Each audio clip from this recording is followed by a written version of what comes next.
What's up, everybody? Back at it again. This is Carolina Logic, aka the Coach, and we're here again. You know it, to talk about the Carolina Panthers. What did I tell you guys? What have I been saying?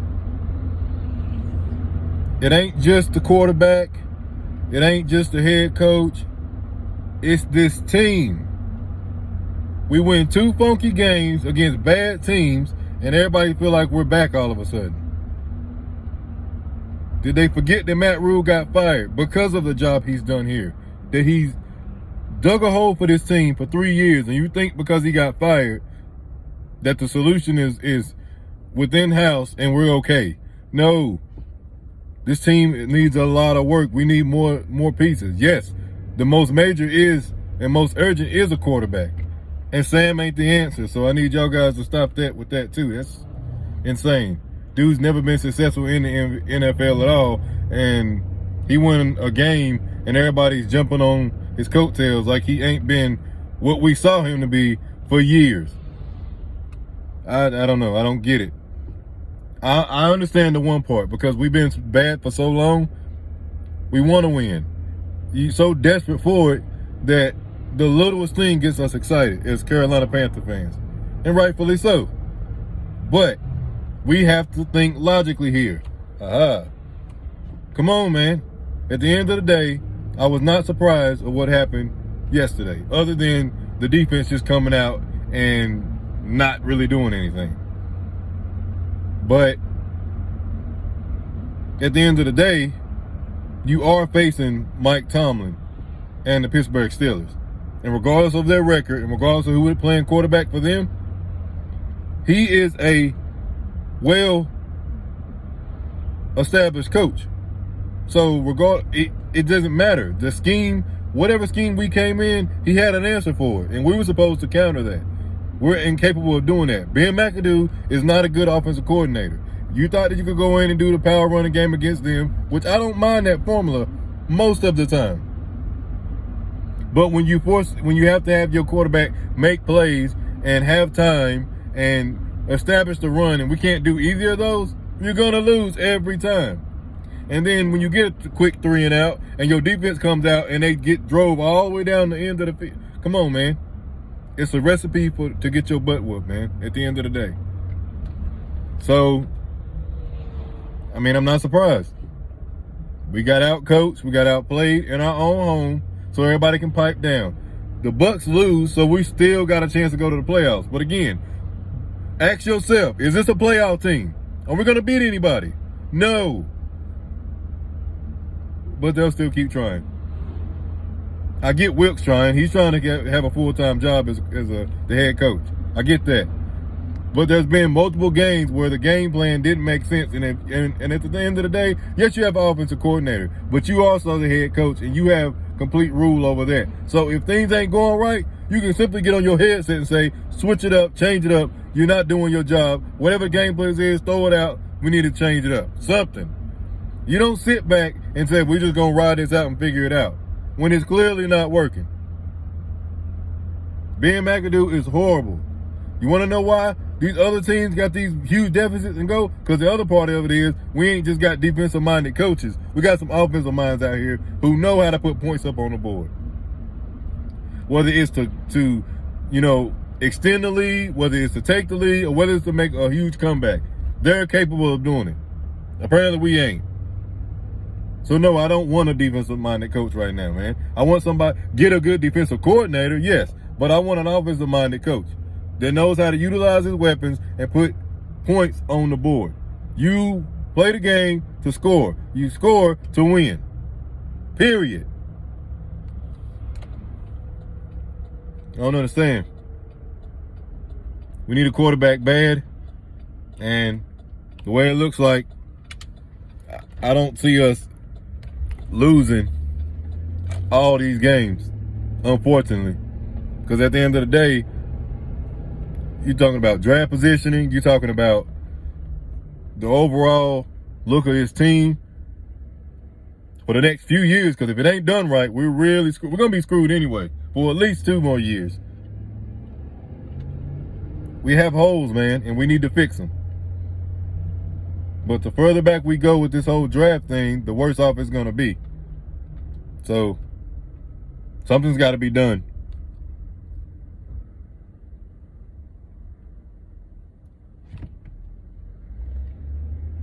Really tired of just this whole franchise not making any sense. Not, doing things that just, it's common sense, And then we as fans got to sit here and take it. Because we don't have anything else.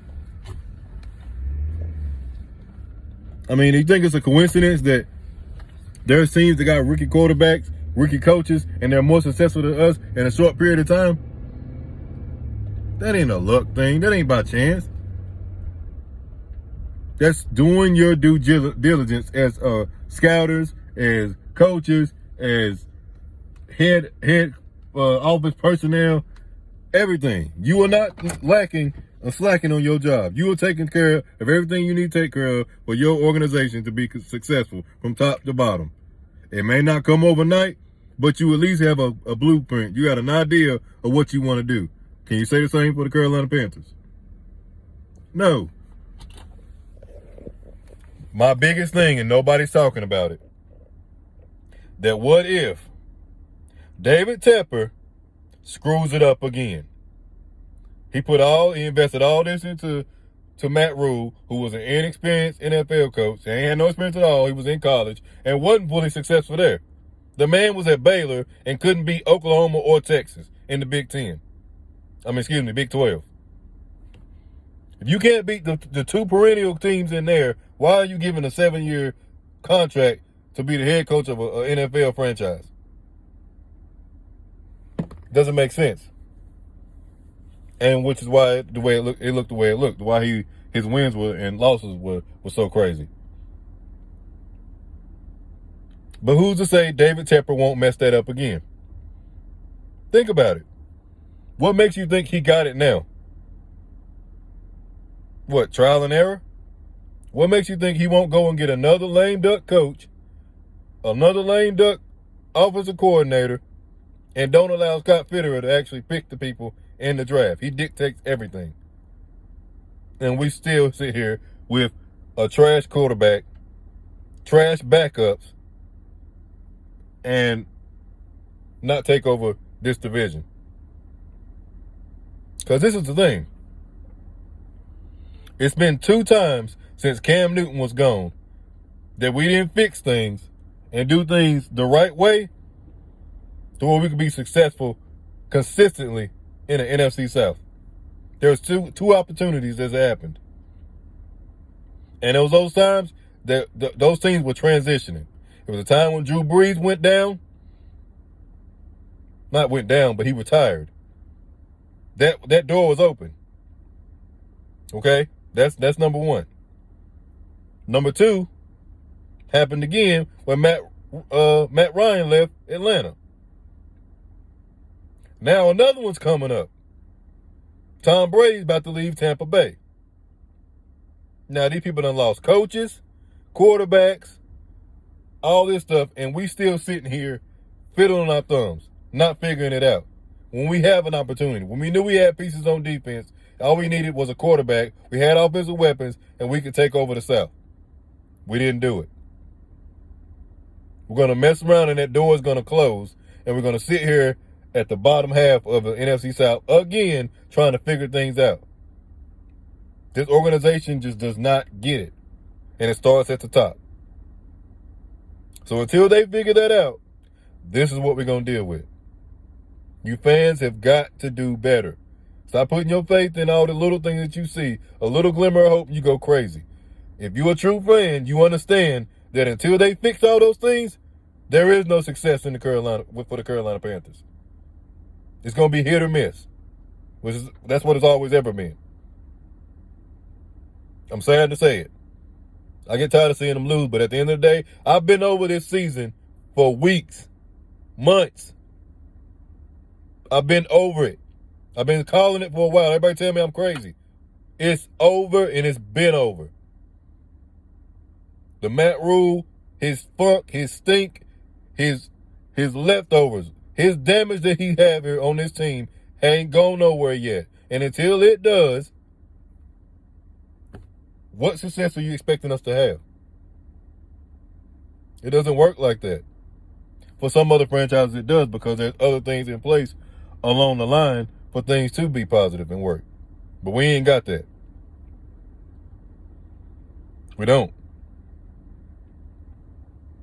For God's sakes, we had one of the best running backs in the league, and we didn't know how to use him. We had Cam Newton. We ran him into the ground. We didn't know how to use him.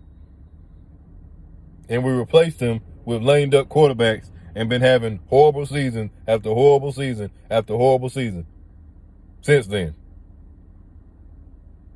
We had some competent coaches, from head coach to offensive coordinator, defensive coordinator. We'd have been all right. We're trying to recover from that mess, and hopefully this upcoming year we can fix it. But as long as they continue to keep winning in the draft, it's going to keep pushing them down further and further and further. And I know everybody's like, well, you play to win, and that's all well and good. But at the end of the day, everybody has a window. And ours been closed a long time. So now we're going to have opportunities to get the people that's left over, because the top picks are probably going to get those quarterbacks. And no, I get it. You want to wait till you feel like you got the best draft to get some of the considered best quarterbacks or whatever, because you may not like the ones that's out right now. But guess what? Because of the dumb moves we made over the years, the past, 3 years, we don't have that option anymore, because we should have done it then. We didn't do it. We had the opportunity and we just wasted it. So now we have to be drastic. Now we have to go out there and, quote unquote, reach and get what we need.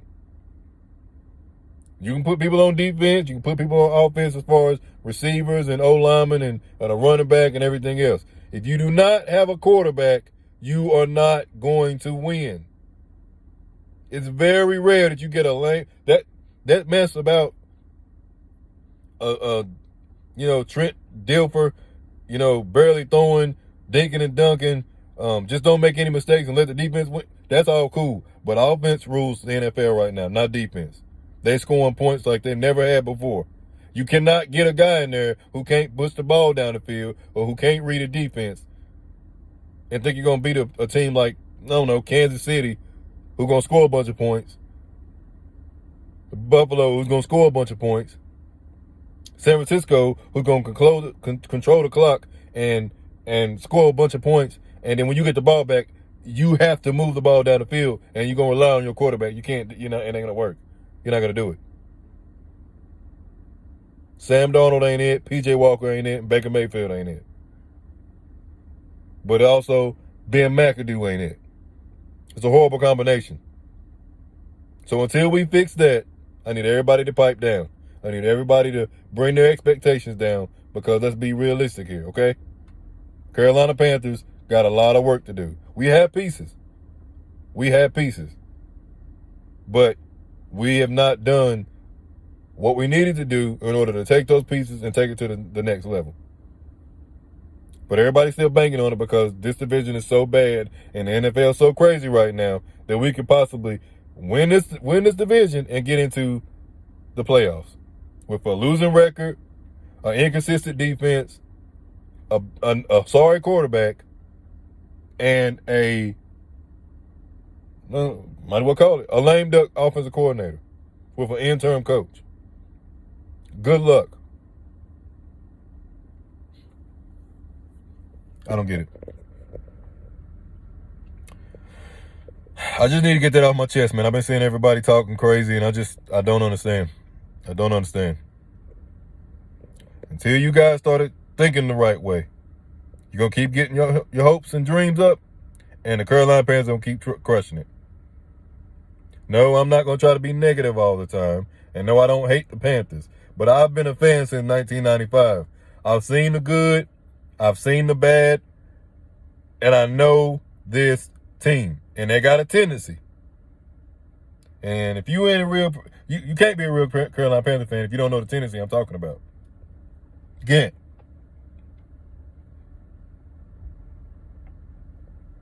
They are inconsistent with winning, with preparation, with adjustments, with head office moves, coaching, players, drafting. You never know what Carolina Panthers is going to do. And too many times, something's looked great for us and think this is going to be it. And then we drop. The bottom falls out.